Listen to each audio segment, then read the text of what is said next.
What's up? Welcome to the Ctrl podcast, CSDcast for short. This is a podcast about all things fun and gaming. That's right, we talk about video games, tabletop board games, D&D, and game music and audio. I'm your host, Tony Brattoli, and thank you for joining us. This podcast is recorded in video format, posted on our YouTube channel along with our other amazing planned video content, while the audio version of this show airs every Tuesday on all major podcast streaming platforms. And hey, if you want to leave a comment or review on iTunes, it would be fully appreciated. Make sure to join our follow list on our website, csdcast.com, so that you don't miss most of our content, including all of our socials at csdcast is the usual handle for these accounts. That includes Instagram, Twitter, and Facebook. If you'd like to submit a question to be answered on our podcast, submit it to email at csdcast.com. We will read it and answer it the best we can. Last but not least, our Patreon account is live, which is a constant work in progress. It will be packed full of exclusive content for you guys, so if you feel so inclined, consider joining one of our fantastic membership tiers.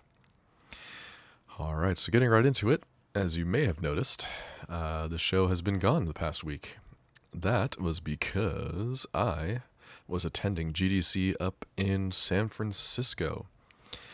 For those who may not be aware of what GDC is, this is the Game Developers Conference. It's just filled to the brim with video game developers, sound designers, composers, and aspiring students, just all kind of sharing their love for video games. There were lots of cool booths to see, including one of my favorites anyway, that was called Ctrl. Now this area on the show floor had interesting games with interesting controller ideas. And all of these were built from the ground up by college students. So that's pretty cool that colleges even have such a program now. You just you know what? Make a game that's interesting, interactive in some way with using a proprietary controller that you built. I mean, how cool is that? One of our favorites that we found was a game called Kitchen Cauldron, and Cauldron, they spelled it with a K. This game had a similar premise to Overcooked. There were 3 stations to choose from. It was set for 3 different players as well. And I ended up at the order window of what was like this magical food truck is basically what you were in. So first of all, the booth was set up very well. I mean, we thought it was like an escape room type game just because of all the decoration and planning that went into their little booth. The physical components were just very well done. Anyway, so at the food window section, I had a crystal ball to move around, which controlled like this pointer on the screen. I had to hover over the customers, like that popped up, kind of like Overcook. You know, you have the orders up here, but up on the top of the screen, on my screen, it was actually the monsters, the customer that wanted the food. So I hovered over them, and doing that made their thought bubble show up. And when the thought bubble showed up, you had to then hover over the thought and read their thoughts so that you could figure out what they wanted to eat or drink. And then once I figured that out, I had to shout it out to either Matt, who was at the drink station, or we had a third rando guy who was doing the food preparation. I didn't quite see or remember the controller that Matt had to use to make the drinks, but whatever it was, he was able to just pump them out quite efficiently, so all those kept coming in. I forgot to mention on my station as well, I had a trash button and a bell that I could ding if we got the food correctly. So that was cool. I did end up trashing some orders because some things were piling up and didn't have enough room to accept more food. And they were also incorrect, so just trashed them all. We did get some through finally after the second round, because the first round was a little rough because we were learning how it works. But And speaking of rough, the guy at the food station, boy, was he having a rough time. He had to use his hands to like wave over some kind of motion sensor type thing, and that allowed him to complete the food orders. But needless to say, we kind of lost, but it was fun. They had some other interesting games and controllers there. There was this one game you had to control like a businessman, or I don't know, a spy or something, and you have to walk through the street, and the controller was this gigantic fedora that was hanging from the ceiling, which we assumed had some kind of gyrosphere in it. And again, when I say giant, I mean giant. This hat was probably, I don't know, 8 to 10 feet, maybe 6 to 8 feet across, and at least 5 feet tall, and just ridiculous looking thing, just hanging from the ceiling. So that area was a lot of fun to check out. Matt also played. There was a wood chopping game that seemed pretty interesting too. The pedal itself was made out of wood. They had this little stump thing and like a fake axe that you had to chop down on the stump of wood, and that would chop the wood in the game. But it would throw at you either rotten pieces of wood or a raccoon would jump in the way. So you can't chop those. So the pedal on the floor was to like kick him off the stump in the game so that you can clear it out and move on to the next thing to hopefully chop successfully. So obviously if you chop the wrong thing, then you lose some points or you lose lives until you chop too many of the wrong thing and lose the game. But stuff like that, it was a lot of fun. We also made our rounds speaking with some, indie dev teams, and at least I tried to get my name and face in there to hopefully create a connection strong enough for them to consider us for a future project. That's kind of what GDC is all about. Making contacts as much as you can, just trying to get, it's helpful to go there to kind of break into the industry a little bit. So that was the plan. The one thing I must say about GDC was that the swag was virtually non-existent. Now it could be because our Expo Pass only allotted us, Wednesday to Friday, and the whole thing started on Monday. And the Expo Pass is only for the show floor with a sprinkling of events that you can go into. But so there might have been some events that we just couldn't go to that maybe gave away some more things. But honestly, it's fine. We don't need more stuff to fill my closet. So it's good. Swagless or not. I think all in all, it was definitely a success, and it was fun to speak, to all those I had the pleasure of meeting, as well as attending the Game Audio Network Guild Awards, which I will talk about later in the show. And now, for the pièce de résistance, traveling to San Francisco on Tuesday afternoon turned into a complete nightmare. That's right. So our flight departed from Burbank at 1:45 p.m.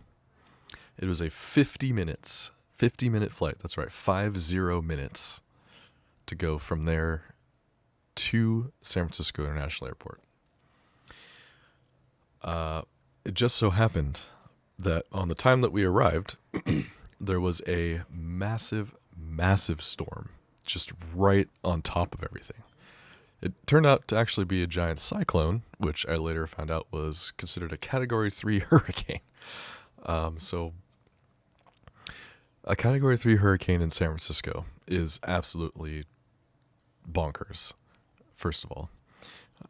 We did attempt to land in it. They made it basically to the runway. We could kind of see it out the window. But, on the way down, it was rough. The winds were 50 to 70 miles per hour. It was pushing the plane left and right, like just jolting it back. We felt everything. It was like being in like Star Tours or something, but much worse because we're actually in the sky. So they ended up just aborting takeoff, and we diverted to Sacramento. And in Sacramento, because the weather was that bad, so many planes also diverted to Sacramento, so we didn't have a gate to go to. So we waited on the tarmac for like an hour, and then we finally got a gate that allowed us to park there. However, it was not the gate for the airline. So they finally figured out that we had to deplane, and at that time, our pilot timed out as well. So he could no longer fly for the rest of the day and take us back to San Francisco. So not only did we have to deplane eventually, but we had to wait to get another pilot that could actually take us back. Now, mind you, this was supposed to be 50 minutes to get there. At this point, we're now at 7:30 p.m.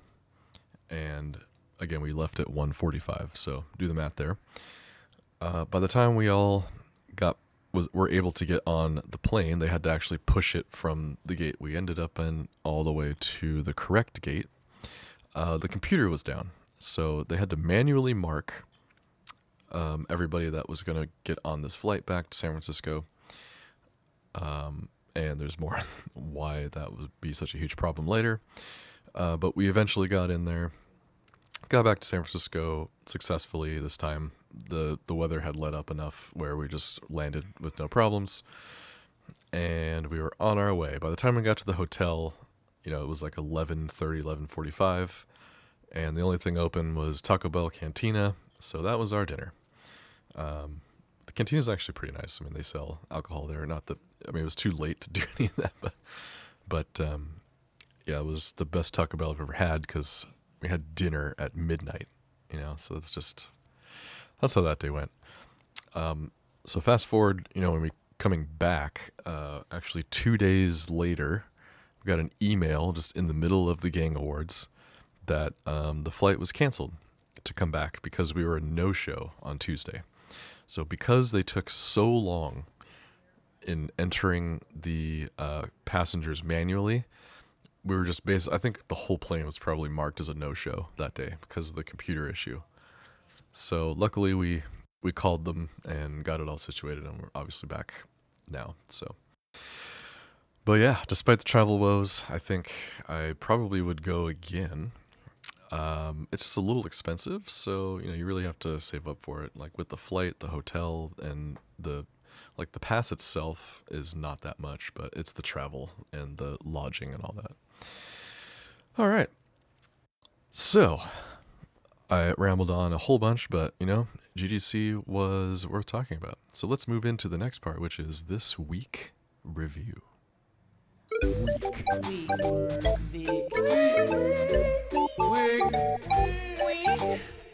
Okay, so the pick I have for you this week is Bayonetta Origins, Cereza, and the Lost Demon. Now, on the plane to and from GDC, I played the demo for this game, and this is for Nintendo Switch. And when playing the demo, it's definitely tempting to purchase the full version from the eShop, honestly, but which is currently available. I don't remember when it actually came out, but I opened the game yesterday and noticed that it was available on the eShop for a full purchase.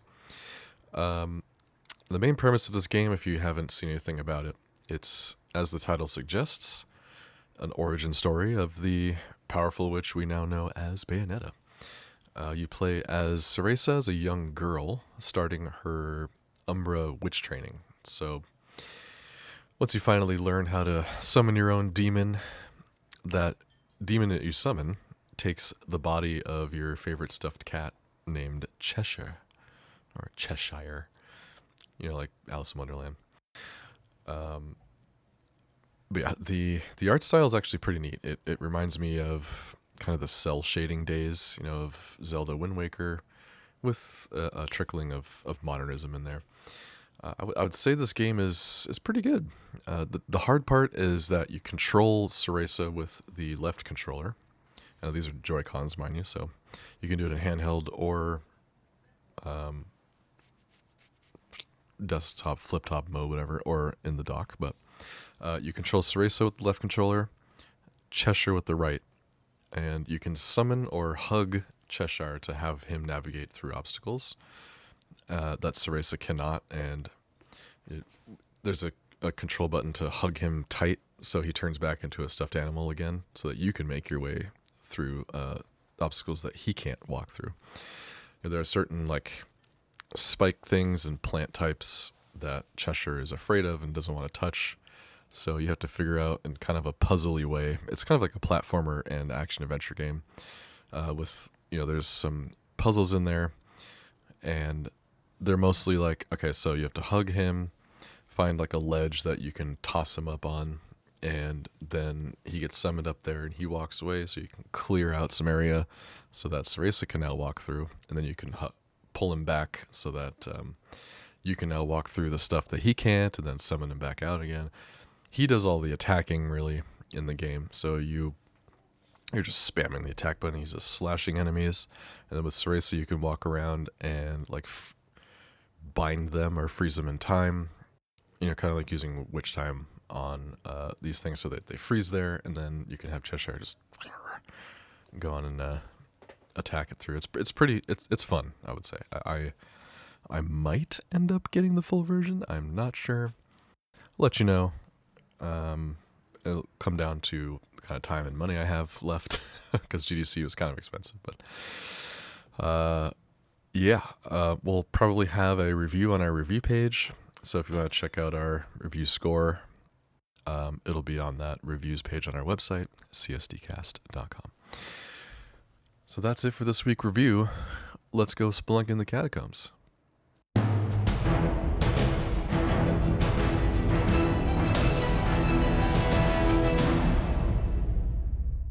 Alrighty, and so for those of you watching the YouTube video, I am moderately transparent right now.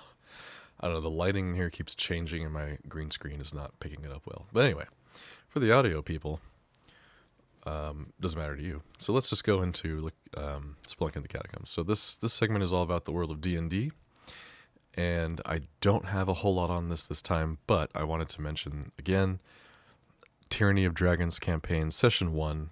I will be starting this coming Saturday, and as I've said before, looking forward to that. But also, while in San Francisco, we stopped by a local game shop, which this guy had just a bunch of stuff in there. I mean, he had a full-on table for Magic the Gathering. I think he probably does Friday Night Magic. For those who are not aware of what that is, you can actually sign up and be part of the league. I think they call it DCI still. You can be a member of that, and it tracks your stats. So every time you go to these events, if you win or lose, you can track it in that account. He was also painting minis in there when we walked in. So this guy just has a huge display of already painted minis that you can get. Or if you want to get some just bare bones ones to paint yourself, you had those too. A whole bunch of plushies, a whole bunch of board games and expansions. Matt, I think, ended up getting some, like a painting kit for minis, in a brand that he likes. I can't remember right now, but in terms of D&D, like he had a bunch of alternate cover campaign books in there, as well as like full DM box sets of things and like terrain tiles and just other stuff that I don't think I've come across before. So if I had all the money, I would have purchased, half his store. So that's all I have to say. Pretty cool. I mean, it was in a very old building too, this brick building, which is most of San Francisco. So it's pretty cool to see. But that's about it for Spelunking the Catacombs. I mean, next segment normally would be looking out for the little guy, but I did not have time to browse the Kickstarter stuff today, so we'll just move right into game music and audio.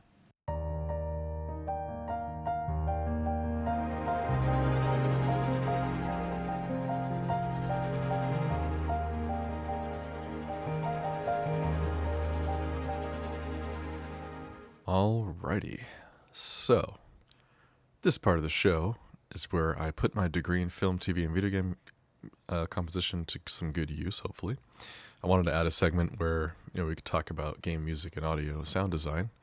I try to tie the game in this week review segment, although today is just going to be about GDC and what I heard there.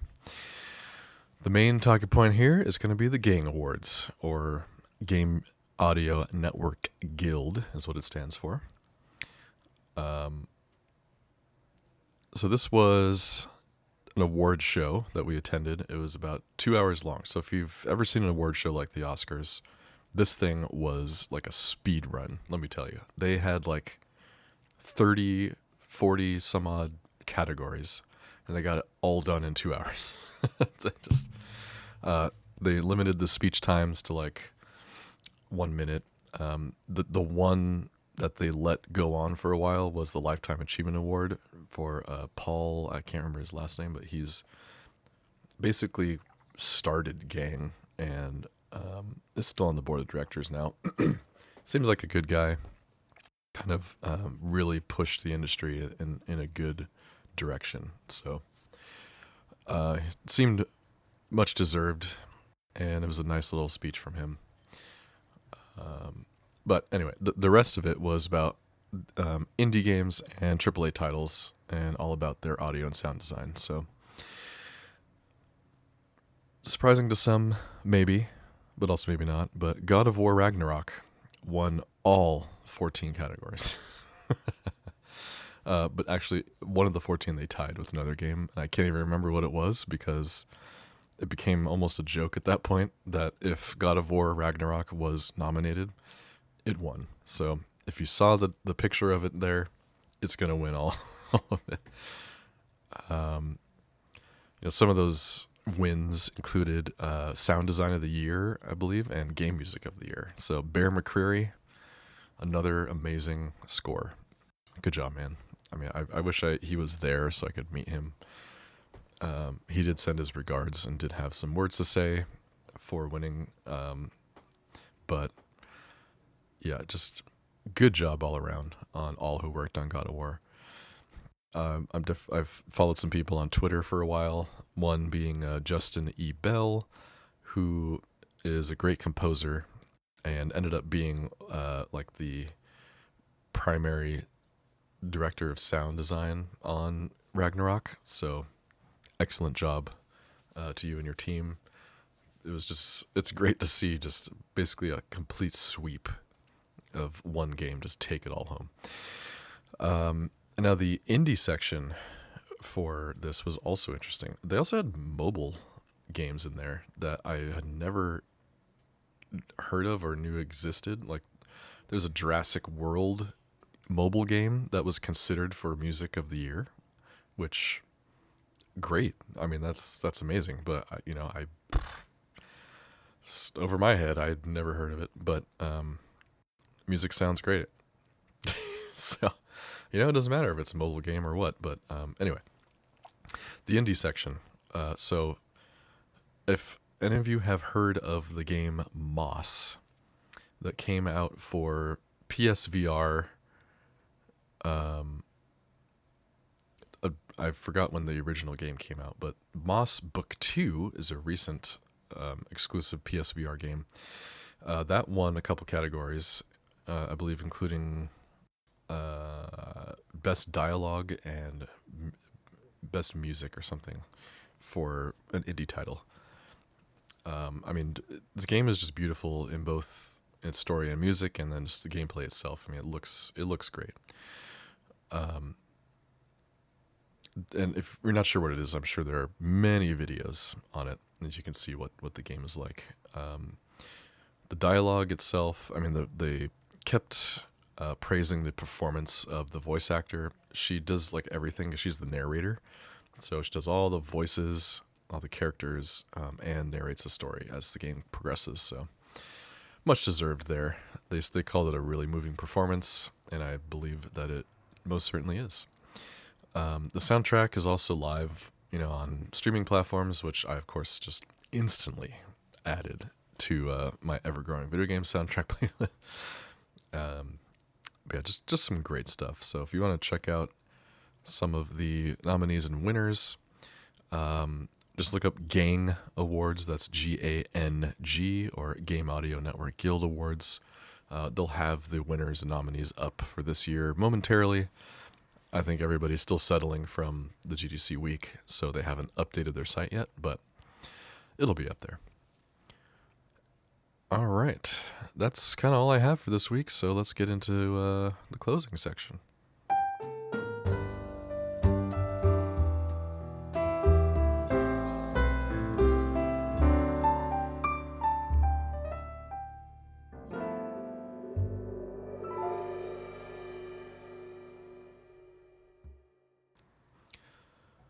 Okay, so this would be the time where we get into some emails, but I didn't see any yet, so we'll just move right along.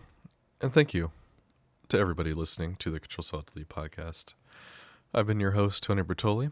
Make sure to follow us on our socials at CSDcast on Instagram, Twitter, and Facebook. Subscribe to our YouTube channel to stay up to date for more current and future content. Be sure to check out our Patreon page as well, patreon.com/CSDcast. Becoming a member grants you access to our community Discord server and unlocks some special content just for you. We do have some free stuff on there as well for anyone who's taking a look. Don't have to be a member to see everything, but it definitely helps. Again, that is all I have for the show today. So hope to see you again in the next episode.